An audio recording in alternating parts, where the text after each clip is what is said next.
কন্যা যখন আসে পৃথিবীতে ইসলাম বলে ওই ঘরটা বরকতময়।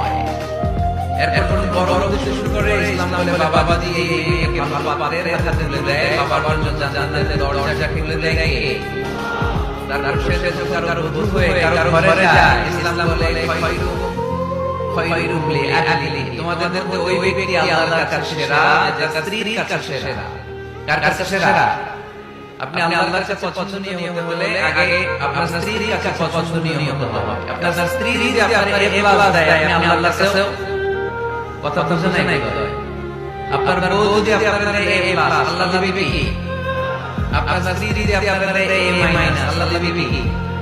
আপনার স্ত্রী যদি আপনার এফ ওই যে ফেল, তো আল্লাহ কি দিবে? আস্তে ভাবে দেবেন। কি দিবা? কও কি দিবা? হ্যাঁ, ওই যে দিয়া করে নাই এ প্লাস।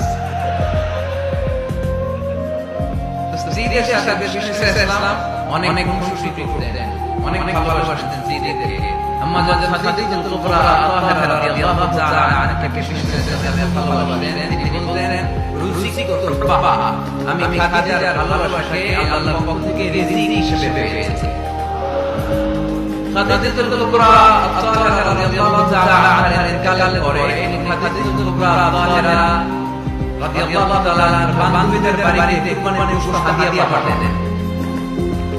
আম্মা জান আয়েশার সামনে যখন তিনি বলতেন যে খাদিজা এমন ছিল, আম্মা জান আয়েশা রাদিয়াল্লাহু তাআলা রেগে যেতেন, বলতেন আমরা তো শুনি, আমাদের তো কথা বলেন কেন? ওই যে কত আগে আপনারা প্রথম দিন কথা বলেন কেন? বিশেষ করে বলতেন